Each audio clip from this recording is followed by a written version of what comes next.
Natural causes of climate change. So, there's been much discussion in recent years about human activities causing climate change, such as global warming and the release of greenhouse gases and that sort of thing. But we need to understand natural changes in climate in order to understand human impacts on climate. So, if we don't know what it's doing naturally, we can't tell what we have added to it in terms of climate change. Now, many cycles of climate change occurred long before humans inhabited the Earth. So there has been natural climate change.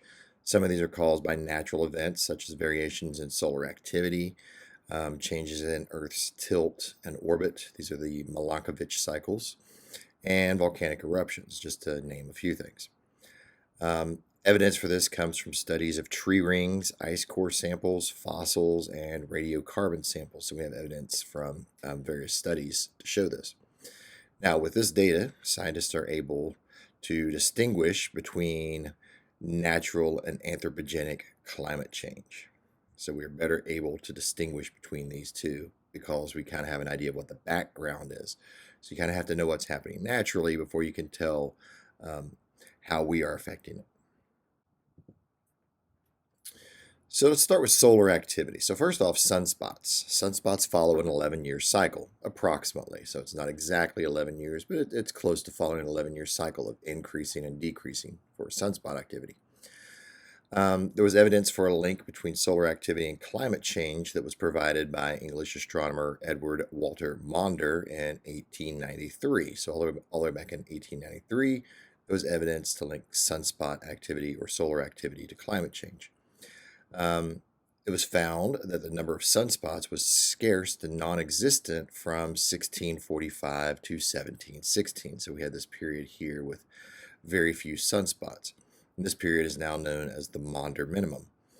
Now this corresponds to an unusually cold climate episode called the Little Ice Age.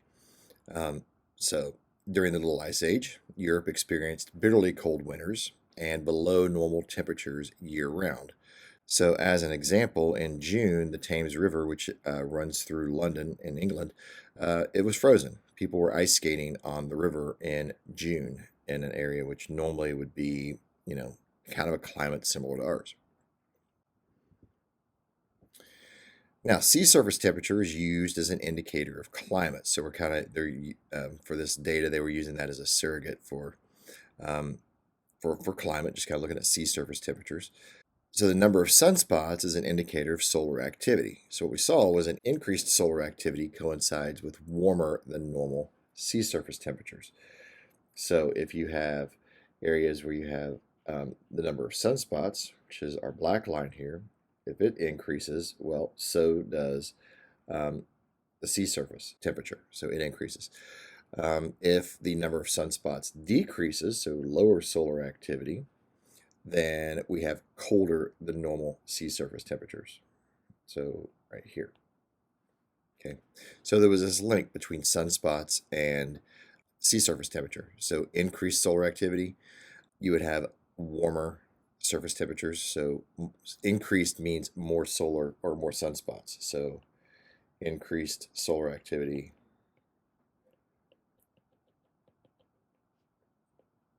equals more sunspots.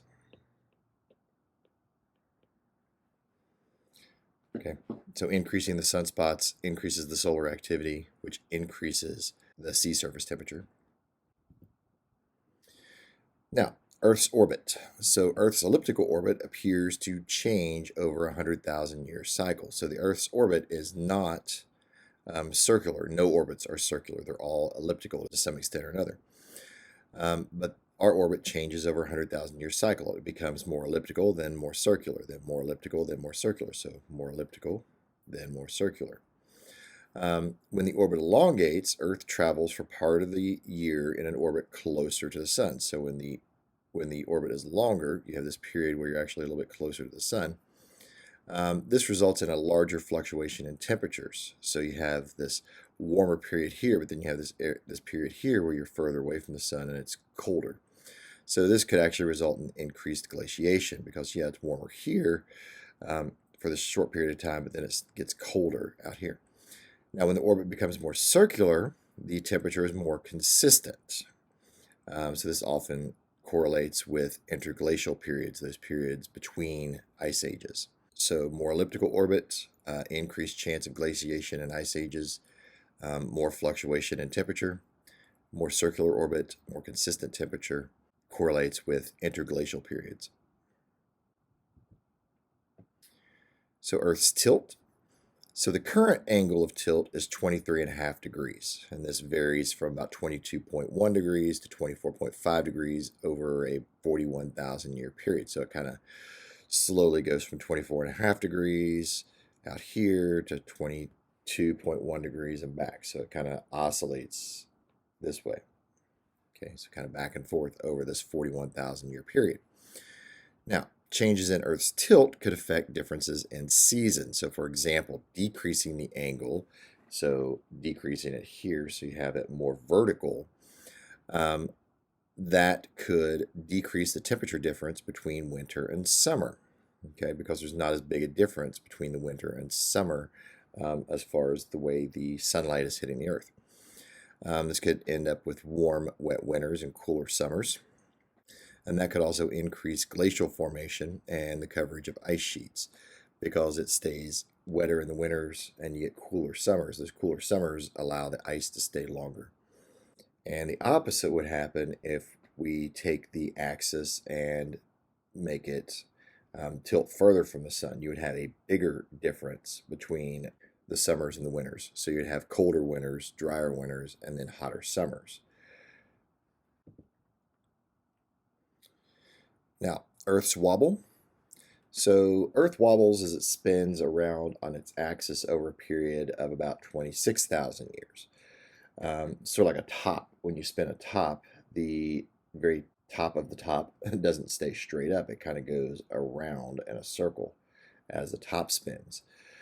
So this wobble is known as precession. But currently, the axis is pointed toward Polaris, which is the North Star. In about 13,000 years, that axis will point towards Vega. So it's going to spin around here and then point towards Vega in about 13,000 years. Now, what this will do is cause a flip in the seasons. So where the North Pole is now facing towards the sun in the summer, it would actually flip, and the North Pole would face away from the sun in what we now call the summer. So the time we think of as winter in the Northern Hemisphere would now become the summer and vice versa.